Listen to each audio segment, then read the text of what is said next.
patriotic or anything. No, not patriotic, I don't know what the word is really, but just get you on my side. But I'm really grateful for you coming tonight to listen to testimonies. If I was to ask you, who are you? I've introduced myself just very briefly. Music has been flowing through my life. Whatever little jobs I've had on the side, music has played a part, which you'll hear about. But I wonder how you would answer. How do you see yourself? How do we see ourselves? It's great to come aside and be still sometimes. You know, life's very busy. I live in quite a busy street in Swindon, and 8 o'clock to 8:30, it's just one car or another rushing about, and we don't seem to come up for air, do we?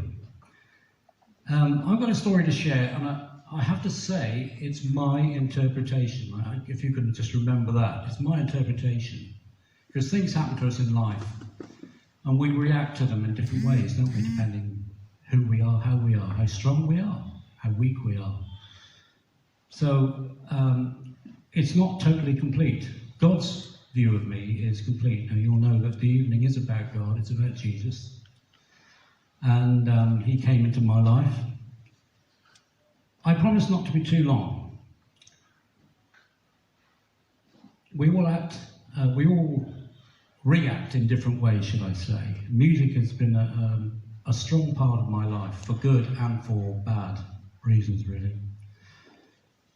Our responses in life make us who we are, or so we think. I'm going to start with this song, and it's an overview. I hope you like kind of different types of music, because it is a different types of music I got tonight. There's 3 songs, because it's how I feel God has helped me in situations in life. He's given me words. This first one, it's kind of like an overview of my life. It's all spaced in, but I'm going to kind of break it down a little bit. Those things that have meant something to me, where I've seen God work in my life. So this is called A Hole in My Heart. I just hope the balance is okay for the place. We'll soon see.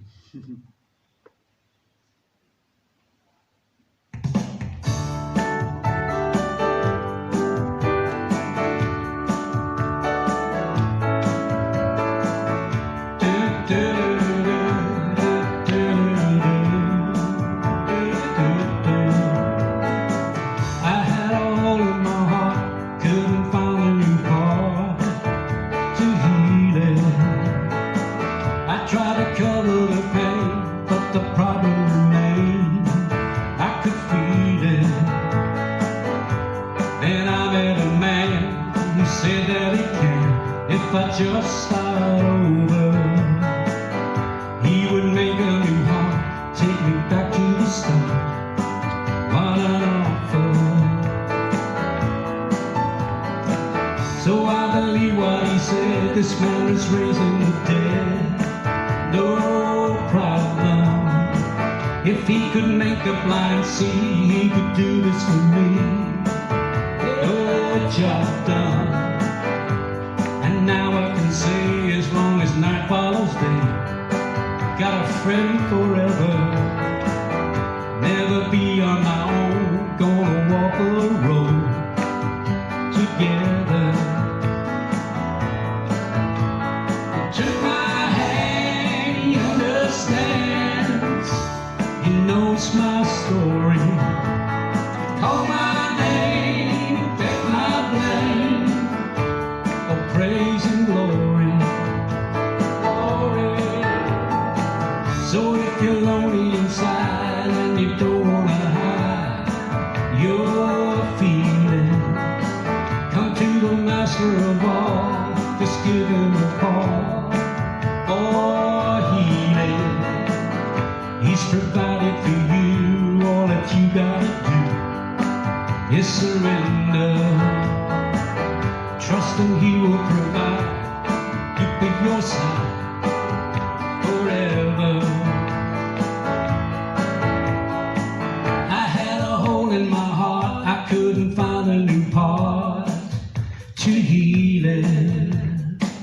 I tried to cover the pain, but the problem remains. I I could feel it. Then I met a man who said that he can, if I just start over, he would make a new start, giving me a new heart. What an offer, what an offer. New life for all life, new life for all life.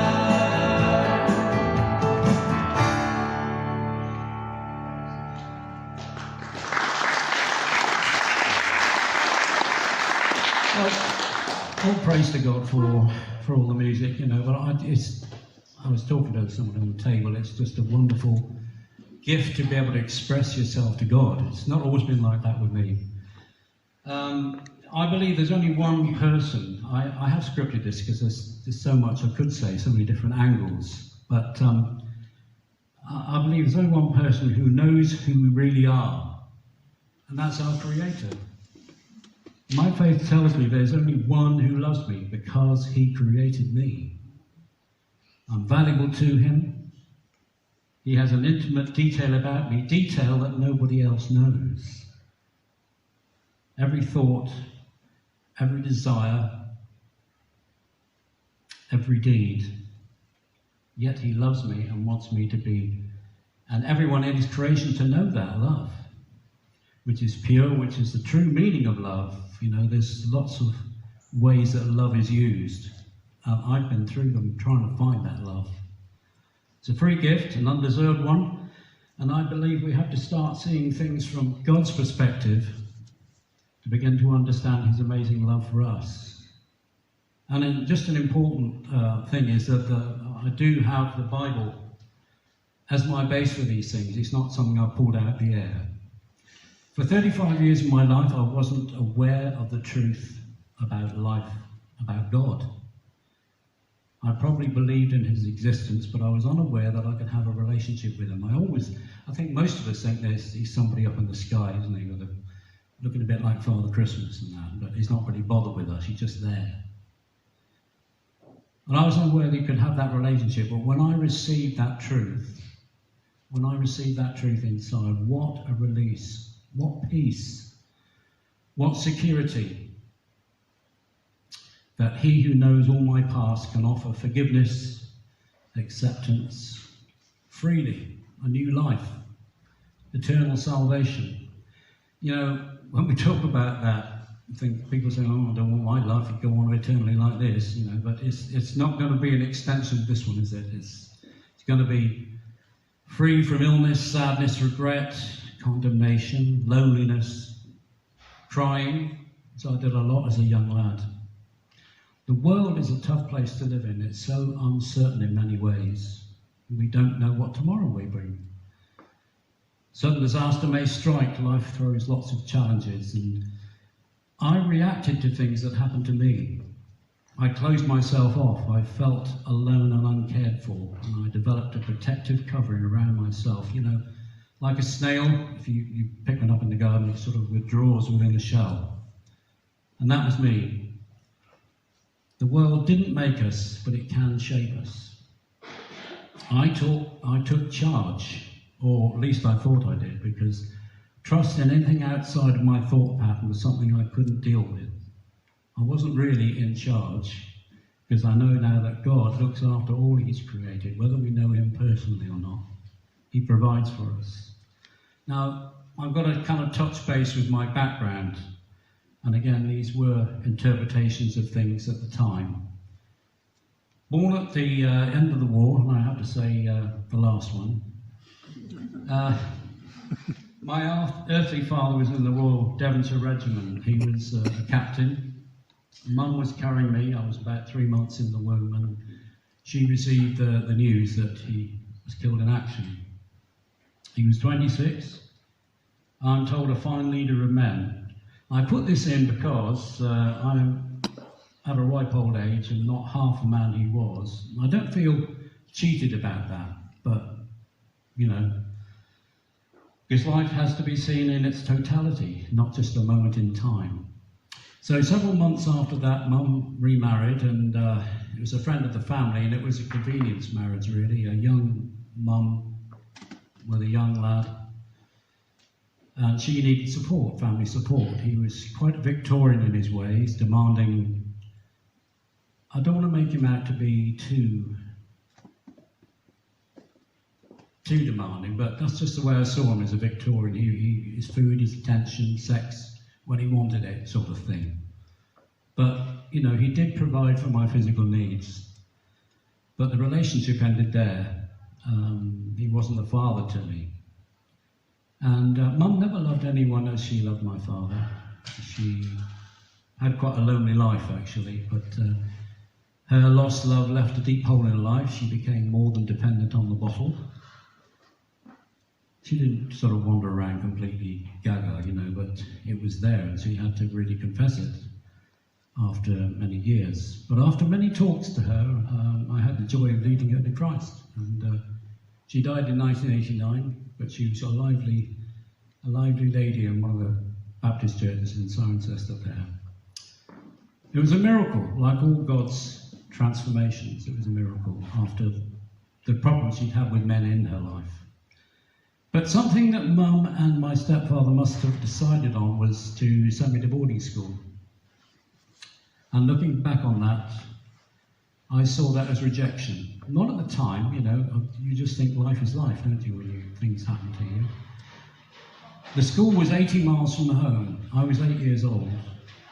And I generally didn't deal with that time well. I didn't know who I was really, very shy, introvert, not willing to share with anyone or even understand life. I remember they had debate societies, you know, we used to go to. I couldn't even sort of say my name if somebody asked me, you know, just let life go on around me. There were good days. I enjoyed sport, one or two friends that I had, and perhaps after a few years I accepted things as being the norm.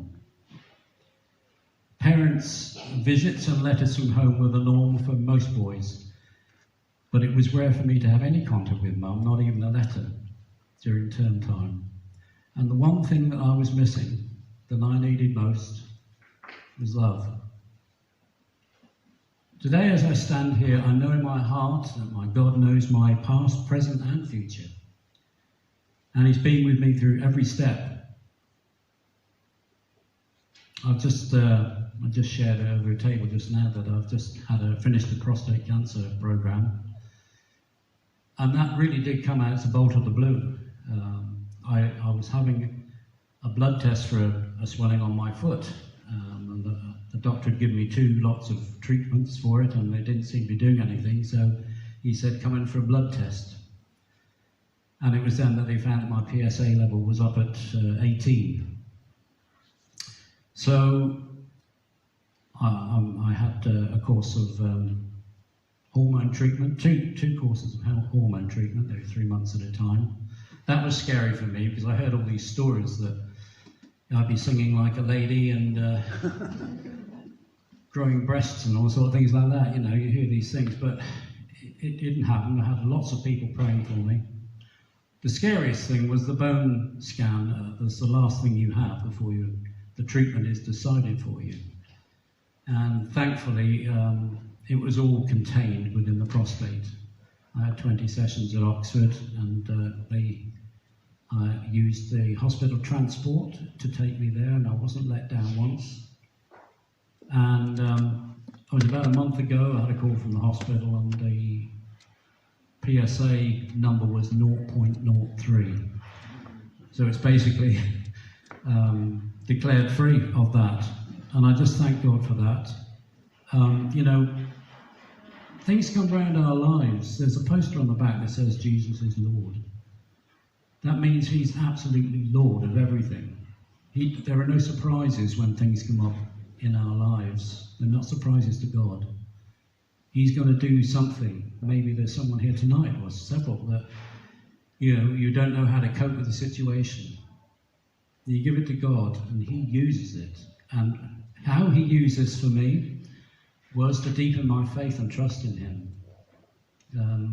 You know, it's no good saying we trust God if there's something that's not in his control. And it's so freeing to know that. It's so freeing to know that God is looking down. Anyway, my faith in him has increased through these situations because I know he knows everything and wants me to grow through circumstances. And I feel sure that most of us are hiding aspects of our lives that we just can't process or deal with, or we've buried them deep down and aren't aware of. And the good news we all need to know is that he knows and he cares. He shows us that they're coming into the dark world and offering his life for our grubby ones. Some people say, if God is love, why doesn't he wipe away all this trouble? Well, on the cross, I believe Jesus has done that, triumphed over sickness and death, and paid for all our wrongdoings. And when we connect with him in a true relationship, we receive his blessings and freedom. Now, with me, as I've mentioned, music has been a saviour and a problem. At school, as I was about 15, I started being interested in playing guitar. I borrowed one and learned a few chords. And looking back, I can see it was an attempt to gather some identity. I didn't really have one. It seems awful, but I saw the girls screaming at the Beatles and that, and I thought, well, I want some of that. And, you know, that was me looking for love in my own way. We all need love, but what is it? I believe it only comes from one source, the true love. Nothing else can satisfy. Now, I've fortunately not been into the drug scene or anything like that, but I've tried other things that just take you deeper down a dark road, basically. You know, they really do. I only want to share these things with you because I was digging a hole for myself, surviving the only way I knew how. Content, if that was the right word, because it was all I knew of life. It was tough, but you had to survive it. So music continued to be my God, and I joined various groups. And looking back now, seeking attention, hiding behind a keyboard. Well, I am here, but I'm not, believe me, I'm not hiding anymore. Reaching out in my heart for acceptance, reaching out to someone for what I thought was love. And it took me down a lot of destructive paths, attractions which I shouldn't have given a second look to. I think that as a newly married person, I didn't feel equipped or responsible enough to cope. So I looked for an occasion, summer seasons. I can get away for 4 months and really do what I want to do. And I think the hardest thing for me looking back on that was the fact that, I had 3 children at the time, a wife, and to be quite honest, I wasn't even thinking of it. It was just me, being selfish. Now, 1976, I was doing a cruise from Millwall Dock down to the Canary Islands. It was a 13-day cruise around the islands and Madeira. Coming back, and we had a day off to go home to the families and that. Now, one of those trips, we're going down on the Bay of Biscay. Has anybody been across the Bay of Biscay in winter months? It's a dodgy place. The waves, I've got silly film of it, the ship was going up and down, some scary moments. Our drummer, he physically turned green. He turned back again afterwards, but anyway, I was on the boat and I was on deck, and I'm not a reader of books, but it was just nothing to do for 2 days when you're going across there, and so I was just reading a book. And, I heard this voice speaking to my conscience saying, Bill, your life is not what it could be. Nothing more. No condemnation. Just, I call it truth. And it's difficult to explain, but from that moment, it was as though my eyes were open to reality.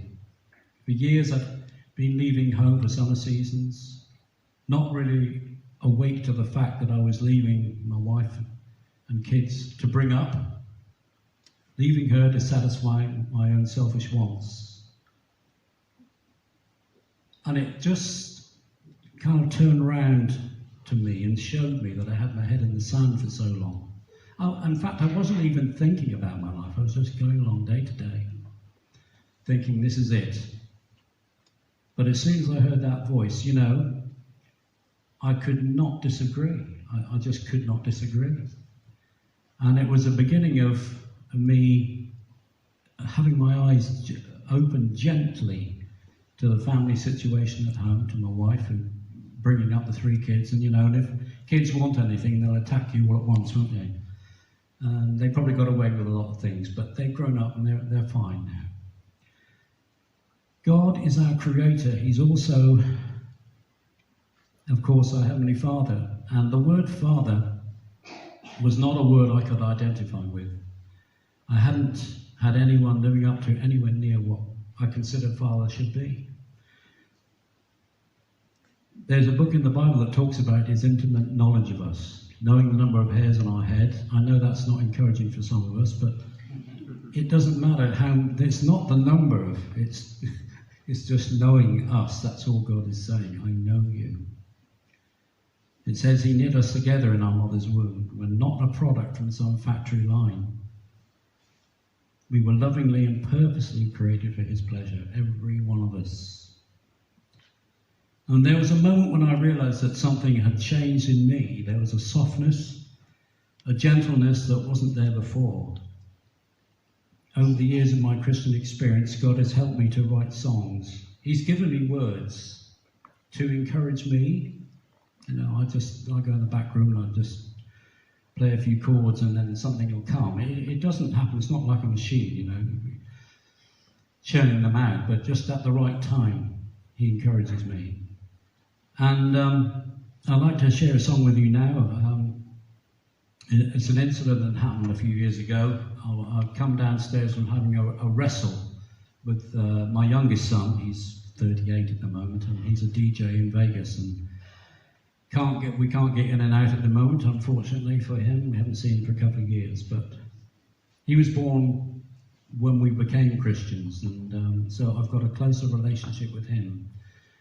But as I came downstairs and thought what I'd done, I thought the word Father was taking on a new meaning in my life. God's love was changing me from the hard-hearted person I had been.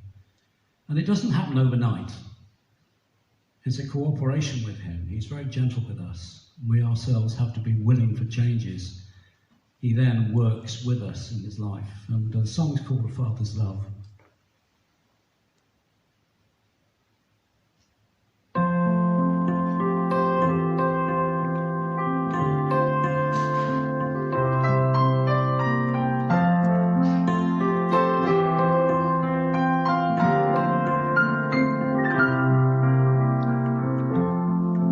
Father's love to me you have given. Father's love, for I am your child.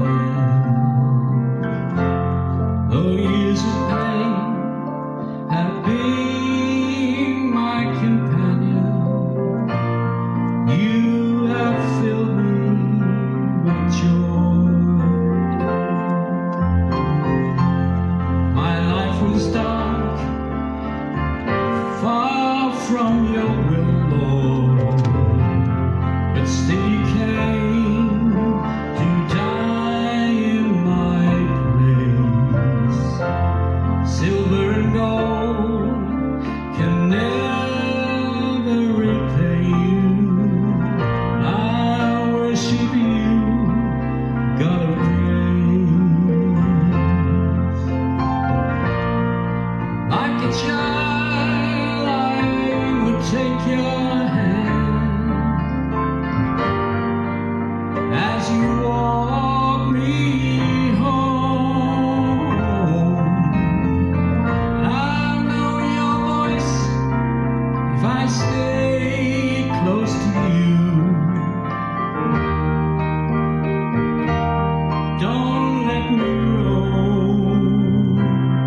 so easily parts. Father's love that came down from heaven makes its home in my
that came down from heaven makes its home in my heart,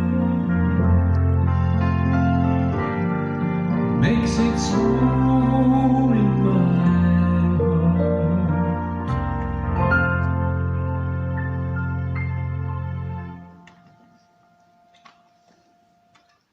The Father's love.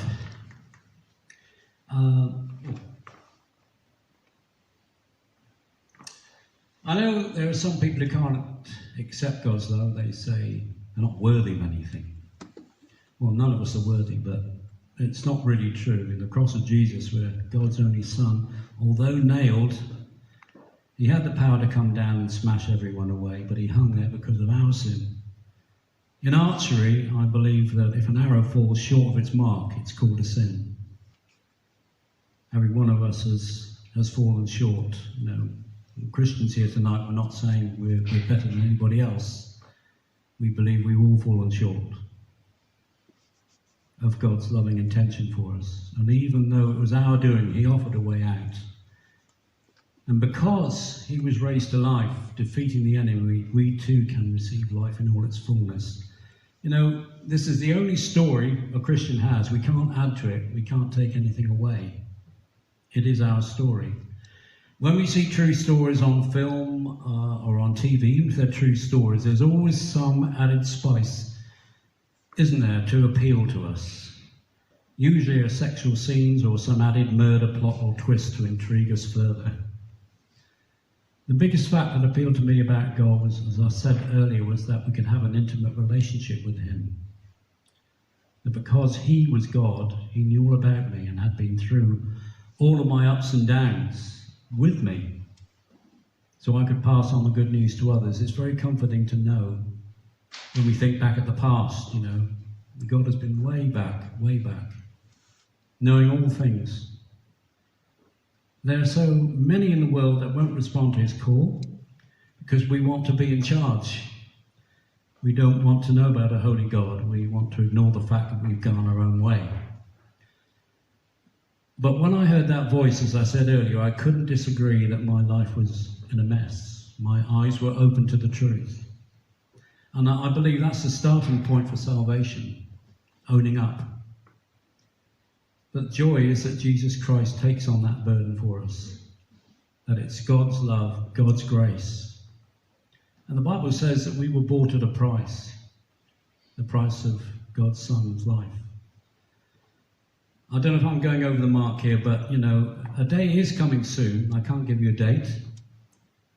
But I believe even in God's calendar, where 1,000 days are like one, I believe it is soon. I don't say that for any other reason than it's a decision we need to really think about seriously.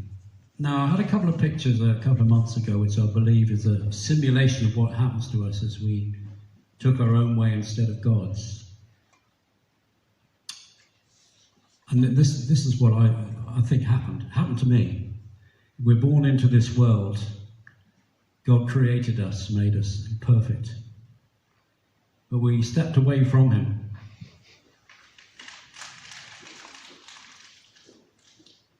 And again, that was me in my shell. And then we come to God. He knocks, he taps us on the shoulder. And he opens us out.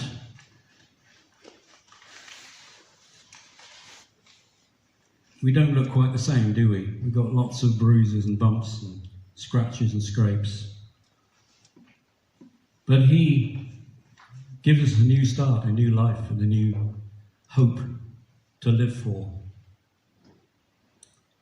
In going our own way, I believe there are things that can latch onto us.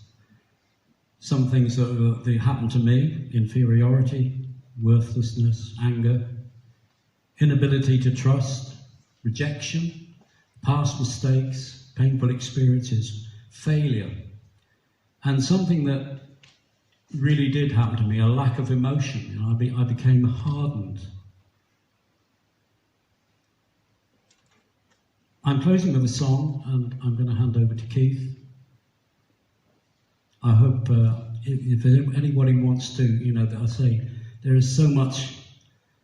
There are other branches in my testimony that I could talk about, but if you feel there's anything there that you can connect with tonight, I'd be quite happy to talk that through with you and pray with you. So I'm going to close now with a song that's called "The Peace of God."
precious to me by far,